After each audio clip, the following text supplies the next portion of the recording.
प्रधान बनने के बाद ये स्कॉर्पियो वाला ट्रेंड और हर प्रधान बाहुबली बन जाता है, इस पे आप क्या कहना चाहते हैं? हमें ये पद मिलता तो हम तबाही मचा देते, दबदबा दिखाने। पावर आ जाता हाँ, एक गाना चलता है ना, दबदबा था दबदबा है दबदबा बना रहेगा, और संजय का 2005 के से अभी 2025 तक आप किस प्रत्याशी को देखते? और उसके बाद भैया वर्तमान समय में धीरज प्रधान जी हैं, और ठीक है, उनका भी कार्यकाल अपनी जगह ठीक है।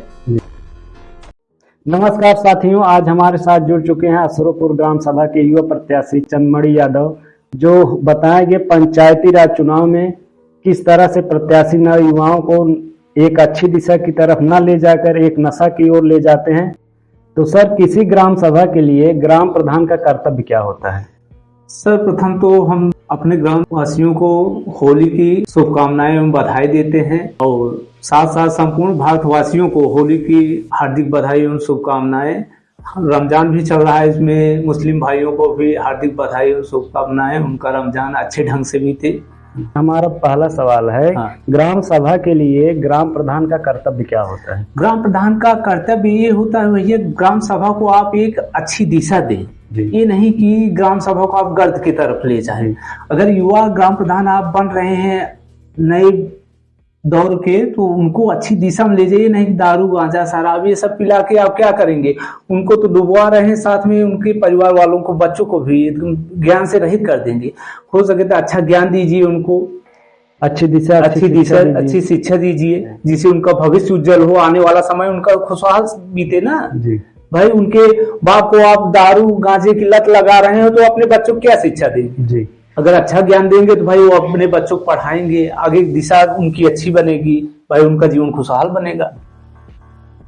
सर, हमारा दूसरा सवाल है, ग्राम पंचायत चुनाव के लिए किसी प्रत्याशी की एज और शिक्षा पर आप क्या कहना चाहते हैं? देखिए, ना कोई एज का बाउंड्री, एज का तो होता है कि भाई एक 18 प्लस होना चाहिए, और शिक्षा तो बहुत जरूरी है। अगर आप योग्य नहीं हैं तो आप ग्राम सभा की किसी भी समस्या का कहीं निवारण नहीं कर सकते हैं। तो कोई मैक्सिमम शिक्षा लाइज होना चाहिए? हाँ, क्यों नहीं, कम से कम इंटर तो बहुत जरूरी है। इंटर तक अगर आप हैं तो बहुत जरूरी है। भाई मास्टर डिग्री नहीं ले पाए वो बात दूसरी है, लेकिन इंटर तक तो ज्ञान बहुत जरूरी है। लेकिन सर, कहते हैं कि जवानी जिधर चलती है जमाना उधर चलता है, तो अगर कोई प्रत्याशी 60-65 वर्ष की अवस्था में वो ग्राम प्रधान बनेगा तो क्या अपने ग्राम सभा के लिए क्या कार्य करेगा? देखो, आज अगर 60-65 साल उम्र वाला कोई भी ग्राम प्रधान बनना चाहता है, तो वो भाई एक सही मोटिवेशन ना आपकी समस्या के लिए उतना भाग दौड़ कर सकता है, ग्राम सभा की समस्या के लिए ना उतना भाग दौड़ कर सकता है। जो भाग दौड़ नहीं कर पाएगा तो ऑटोमेटिक है कि आप पीछे हो जाएंगे, हर सिस्टम से पीछे हो जाएंगे। इसलिए नए वर्ग को आना चाहिए, और नया वर्ग जब आएगा, पढ़ा लिखा वर्ग आएगा, ये नहीं कि नशा मुक्त आना चाहिए। कोई भी युवा आए वो नशा मुक्त हो, जो एक अच्छी दिशा दे सके। मतलब हर ग्रामवासी को यही सोच रखना चाहिए कि अगर ग्राम प्रधान बनाए तो कोई युवा प्रत्याशी। यस, सही, यही सही है। सर, हमारा तीसरा सवाल है, हर प्रधान को कितना ईमानदारी से कार्य करना चाहिए? कम से कम 75% जी। कम से कम 75। अगर 75% कोई भी ग्राम प्रधान अपने ग्राम क्षेत्र में काम कर देता है, तो ग्राम सभा विकसित श्रेणी में घोषित होगी। विकासशील नहीं, विकसित श्रेणी में घोषित होगी। लेकिन लोग केवल 25%, 30% ही काम कर रहे हैं। हमारा देश 77 वर्ष आजाद हुए हो गया, क्या अभी तक ऐसा कोई प्रधान है जो 75% ईमानदारी से कार्य? यस, ऐसा यहाँ प्रतापगढ़ में एक कोई गांव है और मुस्लिम प्रधान है जी, और उसने इस तरह से पूरे ग्राम सभा को बदल दिया है कि वहां आप जाकर पूछ लीजिए, सुन रहे हैं कि 25 साल से वो अनवरत प्रधान भी है, और उसके टक्कर कोई दूसरा खड़ा भी नहीं हो रहा है। भाई उसने ऐसा काम किया है, एकदम विकसित श्रेणी में ग्राम सभा को ला दिया है जी। अगर आप प्रधान बनते हैं, आप अपने ग्राम सभा के लिए क्या कार्य करें? भाई मेरा तो सर्वप्रथम, हम तो वैसे भी हमारा डंका चल रहा है इस बात के लिए। हमने कहा है कि सर्वप्रथम देखिए, शिक्षा ही हर समस्या का निवारण है। अगर ग्राम सभा में आपके ग्राम सभा में 20% लोग शिक्षित हैं, 80% अशिक्षित हैं, क्या मतलब है आपका ग्राम प्रधान बनने से? कम से कम हर घर शिक्षित हो। जब आप शिक्षा देंगे, कितना अंधकार को ज्ञान जब आता है तो ऑटोमेटिक काट देता है, ये चीज आप जानते होंगे। इसलिए शिक्षा ही हर समस्या का निवारण है। अगर शिक्षा घर घर रहेगी तो ऑटोमेटिक वो विकसित श्रेणी में गिने जाएंगे। सर, आपके ग्राम सभा में अभी तक जितने प्रधान हुए हैं, सबसे ज्यादा ईमानदारी से कार्य और सबसे ज्यादा कार्य किस प्रधान ने किया है? जिस समय भैया जमाना ऑफलाइन था, हमारे यहाँ श्री राम सूरत सिंह ग्राम प्रधान हुए थे और 25 वर्ष उन्होंने शासन भी किया। और लोग बताते हैं, हम लोग तो नहीं देखे थे उनका कार्यकाल खत्म हो गया तब देखे उनको।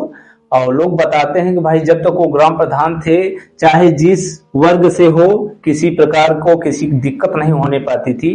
वो अपने शासन काल में हर व्यवस्था मेंटेन करके रखते थे। सर ये तो ऑफलाइन वाली बात है, लेकिन 2005 से हमारे देश में जो है ऑनलाइन खारिज होने लगा था पैसा। तो 2005 के से अभी 2025 तक आप किस प्रत्याशी को देखते? हाँ, तो उसके बाद ओम प्रकाश यादव को हम लाइक करते हैं। ओम प्रकाश यादव जी 2.5 वर्ष तक ग्राम प्रधानी किए और भाई उसके बाद उनका देहांत हो गया, किसी कारणवश गोलीकांड हो गया। लेकिन जो उनका 2.5 साल का कार्यकाल रहा, सबके लिए बहुत ही लाभप्रद रहा। हर वर्ग के लिए उनको केवल सूचना मात्र मिल जाती थी कि आज फला व्यक्ति या फला वर्ग का व्यक्ति परेशान है, तो आधी रात वो उसके द्वार पे पहुंचते थे। किसी तरह का भेदभाव नहीं रखते, उनके अंदर कोई भेदभाव नहीं। उनका एक कथनांक चलता था कि अगर हम ग्राम प्रधान हुए हैं तो अपने पूरी ग्राम सभा के लिए, नहीं किसी एक व्यक्ति के लिए। उनकी सोच जो है बहुत ही मेच्योर थी, बहुत ही अच्छी थी सबके लिए। हाँ, वो पक्षपात वाला न्याय नहीं करते थे, सबके साथ एक जैसा उनका न्याय था। उसके बाद भैया वर्तमान समय में धीरज प्रधान जी हैं और ठीक है, उनका भी कार्यकाल अपनी जगह ठीक है जो रहा। सर ग्राम पंचायत चुनाव में चुनाव जीतने के लिए एक प्रत्याशी को क्या करना चाहिए? देखिए, चुनाव जीतना एक अलग बात है, लेकिन चाहे जो भी प्रत्याशी लड़ रहा हो वो एक नियमतः लड़ना चाहिए। ये नहीं कि दारू बांट के या अशिक्षा या असभ्यता फैला के, पैसा बांट के, इस तरह से आप चुनाव, अगर आप पैसा बांटकर चुनाव जीत रहे हैं तो क्या मतलब है? इसका मतलब है यही हो गया कि आपके अंदर योग्यता नाम की चीज नहीं है। आप ग्राम सभा की समस्या ब्लॉक या जिला स्तर पर कहीं नहीं रख सकते हैं। मुर्गे दारू बांट कर आपको केवल जनता चूतिया बना रहे हैं। बस 5 साल केवल आप गद्दी बैठ के केवल अपना हित कर सकते हैं, बस वो भी अपना भी हित सही ढंग से नहीं कर सकते हैं। पैसा बांट के कौन चुनाव, क्या विकास करोगे आप? तब तो जो जनता आपके पास जाएगी यही आप कहेंगे ना, हम तो आपको पैसा दिए हैं, तो भाई वो अवाक रह जाएंगे। 2.5 लाख योजना से उनको वंचित करके केवल आप 2,000 रुपए दे रहे हैं, 2.5 लाख योजना से उनको वंचित कर रहे हैं। लेकिन हर वोटर को भी चाहिए कि हम पैसा नहीं लेंगे। ये तो आज जो डिजिटल जमाना, मोदी जी कहते हैं ना कि डिजिटल भारत हो गया है, ये तो आज हर घर शिक्षा है। सभी को इस चीज का अच्छी भांति से ज्ञान होना चाहिए कि किसी से भी अनैतिक ढंग से ना पैसा लें और ना किसी का मुर्गा दारू लेकर खाएं, क्योंकि एक दिन वो खिला सकता है, 2 दिन, चुनाव जब तक रहेगा तब तक। उसके बाद आप क्या करेंगे? अपने घर का सामान बेच कर तो उसके बाद खाएंगे, घर की परिस्थिति को और ज्यादा डैमेज करेंगे। इससे अच्छा है कोई पढ़ा लिखा युवा भाई चुनिए जो समाज में परिवर्तन ला सके। सर हर ग्राम पंचायत में जो लूट घसोट होता है उसको आप कैसे देखते हैं? देखिए, लूट घसोट का भी एक दायरा है, और जैसे कोई काम आप करा रहे हैं, 100% आप काम कराए, उसमें 10%, 15% आप लूट कीजिए, कोई नहीं बोलेगा। काम भी अच्छे ढंग से होगा और ग्राम सभा का विकास भी अच्छे ढंग से होगा और आपका भी साथ साथ में विकास अच्छे ढंग से होगा। लेकिन आज हर ग्राम सभा में इस तरह की लूट मची हुई है, 75% खा जा रहे हैं, 25% काम और 25% काम दिखा रहे हैं। तो आप विकासशील से भी नीचे की श्रेणी में जा रहे हैं ना, क्या विकास होगा? केवल नाम है कि विकास कर रहे हैं, बस तो पैसा निकल जा रहा है, काम नहीं हो रहा है। पैसा निकल जा रहा है, पैसा गटार जा रहे हैं। सब ग्राम प्रधान से लेकर वीडियो तक सब मिलके अपना बांट ले रहे हैं। ग्राम सभा गर्त में गर्त ही है, कोई विकास नहीं हो रहा है। सर किसी ग्राम सभा के लिए प्रधान कैसा होना चाहिए, इसके आप कुछ एक्सप्लेन करिए। ग्राम सभा के लिए जो प्रधान होना चाहिए वो शिक्षित, पढ़ा लिखा और नर्म स्वभाव का होना चाहिए। ये नहीं कि किसी बात को लेकर के तुरंत जो है मारपीट या झगड़े टरंटे के लिए उतर हो जाए, ये नहीं। शांत स्वभाव का होना चाहिए और हर वर्ग को साथ लेकर चलने वाला इंसान होना चाहिए। दलाली नहीं होना चाहिए। उसके अंदर ग्राम सभा को एक अच्छी ऊंचाई तक पहुंचाने वाला व्यक्ति होना चाहिए, जो आपकी समस्या, जैसे कोई समस्या हो गई, अगर योग्य आदमी है, पढ़ा लिखा शिक्षित है, तभी आपकी समस्या कहीं वो व्यक्त कर सकता है। जब एक अधिकारी के सामने आप समस्या व्यक्त नहीं कर पाएगा तो कैसा ग्राम प्रधान? कोई अगर दिक्कत आ रही ग्राम सभा में तो उसको वो भाई सॉल्व कर सकता है। अगर योग्य शिक्षित है, बोल भाई हर जगह बोलने में सक्षम है, तभी काम कर सकता है। जब उसके अंदर योग्यता नाम की चीजें नहीं तो क्या करेगा, चाहे पंचायत के थ्रू हो या कानूनी वो तो किसी प्रक्रिया के अंतर्गत होगा। जब योग्य होगा तभी कर सकता है, हाँ, चाहे जो भी हो। और सब प्रमुख चाहिए हर ग्राम प्रधान को अपने ग्राम सभा में, जो आधुनिक सिस्टम चल रहा है, एक लाइब्रेरी ओपन करवाए, हाँ, जिससे ग्राम सभा के गरीब बच्चे जिनके पास सुविधाएं नहीं हो पा रही हैं, वो भी उसमें अपने आप पाठन कर सकें और आगे बढ़ सकें। क्योंकि सबके पास पैसा नहीं है कि वो जाके अन्यथा कहीं ज्वाइन करे। ये व्यवस्था देनी चाहिए ग्राम प्रधान को, जिससे भाई समाज भी आगे जाएगा। जब शिक्षा आएगी तो ऑटोमेटिक समाज आगे जाएगा। प्रधान बनने के बाद ये स्कॉर्पियो वाला ट्रेंड और हर प्रधान बाहुबली बन जाता है, इस पे आप क्या कहना चाहते हैं? हाँ, ये तो जवाब हम मेरे मन में भी था भाई, आप पूछेंगे देंगे जरूर।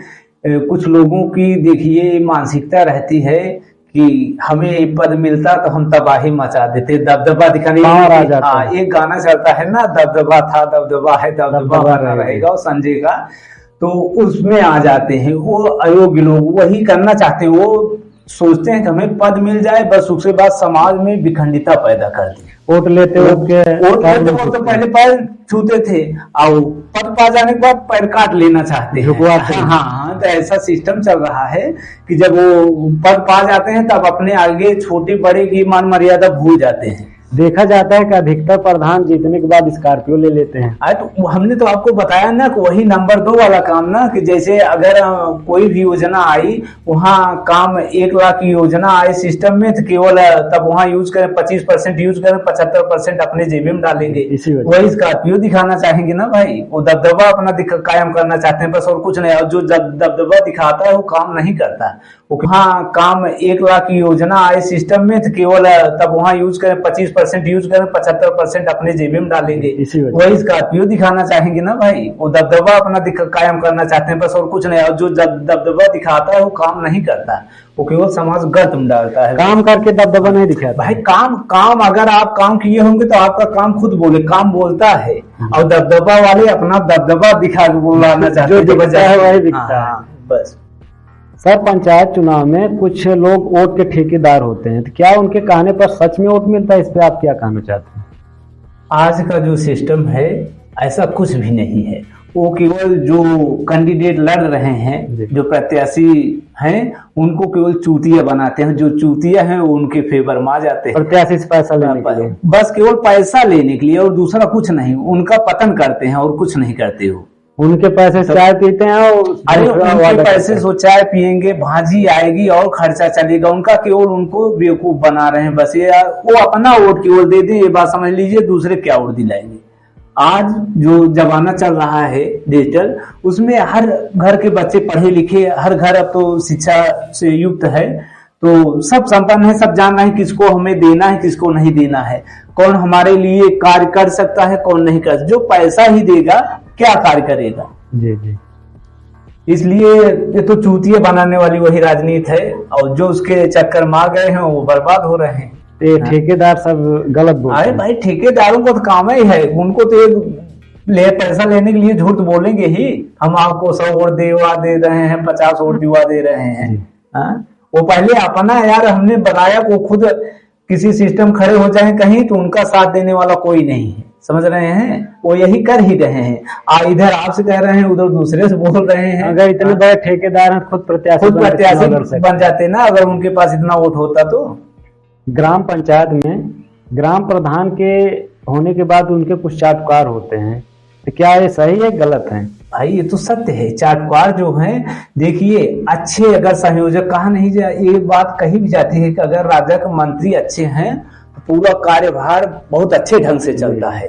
लेकिन अगर गलत मंत्री हो जाएंगे, जो चाटुकार टाइप हो जाएंगे, तो वो तो केवल वो अपना भी हित नहीं कर सकते, न गांव का हित करेंगे, वो पूरा विनाश करते हैं बस। सजेशन देते हैं, गलत बात नहीं, वो हमेशा गंदी दिशा आपको दिखाएंगे। और ये नहीं कि ग्राम समाज साथ लेकर चलिए, या कोई काम सबका विकास कीजिए, सबका साथ सबका विकास, वो ये काम नहीं बताएंगे। वो केवल कहेंगे एक लोगों का काम कीजिए, एक ही लोगों को विकास कीजिए, अपना भला, अपना भला, केवल पर्सनल हित चाहते हैं बस, और कुछ नहीं।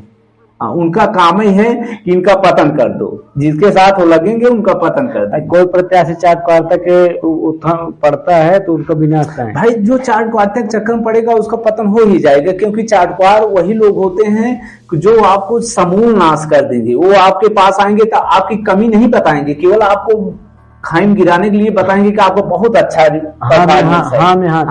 हर जगह आप गलत करेंगे फिर भी कहेंगे नहीं बहुत सही काम किए, दीमक की तरह। हाँ, दीमक की तरह चाट जाएंगे। सर, ग्राम सभा में शिक्षा व्यवस्था कैसा होना चाहिए? देखिए, शिक्षा व्यवस्था पे आप बात कर रहे हैं। शिक्षा व्यवस्था तो मोदी सरकार भी इसको अनाउंस कर चुकी है कि हाई स्कूल तक देखिए फ्री शिक्षा दे रही है कि हर घर शिक्षा पहुंचे। कंपोजिट विद्यालय में हर जगह है कि कोई भी बच्चा शिक्षा से वंचित ना होने पाए। और ये ग्राम प्रधानों का भी फर्ज बनता है कि उनकी ग्राम सभा में कोई ऐसा बच्चा न रह जाए जो शिक्षा ना पा सके। इसलिए लेकिन सरकारी स्कूल में आजकल बच्चे की संख्या बहुत कम होती जा रही है। बहुत कम। वही तो बात बता रहे हैं कि जैसे ग्राम प्रधान जब नए नए बनना चाहते हैं, जैसे जब चुनाव आता है, दारू चलाने की पहल की जाती है और मुर्गा मांस चलाने की पहल की जाती है, लेकिन शिक्षा चलाने की पहल कोई नहीं करता। उसका प्रचार नहीं किया जाता, जो कि वही सबसे ज्यादा जरूरी है, जिससे समाज में जो है अनैतिकता खत्म हो। साक्षर ज्यादा होंगे तो भाई विकास ज्यादा होगा। और यही चीज जो करना चाहिए वो नहीं कर रहे हैं, और जो नहीं करना चाहिए वो पर नहीं लिखवाते हैं। कभी नहीं, कोई नहीं लिखवाया। कहीं का भी ग्राम प्रधान हो वो कभी लिखवा दे चीज की नहीं, हम जो है शिक्षा पे जोर देंगे, सब पढ़े सब बढ़े आगे। तो इसकी योजना कोई नहीं चलाता, केवल यही योजना चलाते हैं भाई फ्री बांट दो दारू, आज हम पिला रहे हैं कल अपना बेच के पी लो, बर्बाद हो जाओ। सर, आप प्रधान पद प्रत्याशी हैं, अगर आप प्रधान बनते हैं तो अपने ग्राम वासियों को क्या सौगात देंगे? मेरी यही सौगात रहेगी ग्राम वासियों के लिए, अगर मेरा कदम ग्राम प्रधान में पड़ता है तो शिक्षा, रास्ता, बिजली, पानी और मकान, जो विकास स्तर के लिए जरूरी है। हाँ, सबसे पहली सौगात मेरी ग्राम वासियों के लिए ये दी जाएगी। बाकी कोई भी जितनी योजनाएं, सरकारी योजनाएं जितनी आती हैं, जो भी उसके अंतर्गत क्राइटेरिया के अंतर्गत आएगा, किसी भी योजना से वंचित नहीं होने पाएगा, ये मेरा दावा रहेगा सभी ग्रामवासियों के। चाहे पक्ष का हो, अगर आप भेदभाव कर रहे हैं तो आप ग्राम प्रधान कैसे? योजनाएं सभी के लिए होती हैं, सरकार वहां से देती है तो सभी के लिए देती है, ये नहीं है कि भेदभाव करने के लिए देती है। जो उस क्राइटेरिया के अंतर्गत आ रहा हो उसको आप दीजिए। हाँ, इसीलिए सरकार देती है योजना। और ये मेरा सभी ग्रामवासियों के लिए सौगात रहे। धन्यवाद।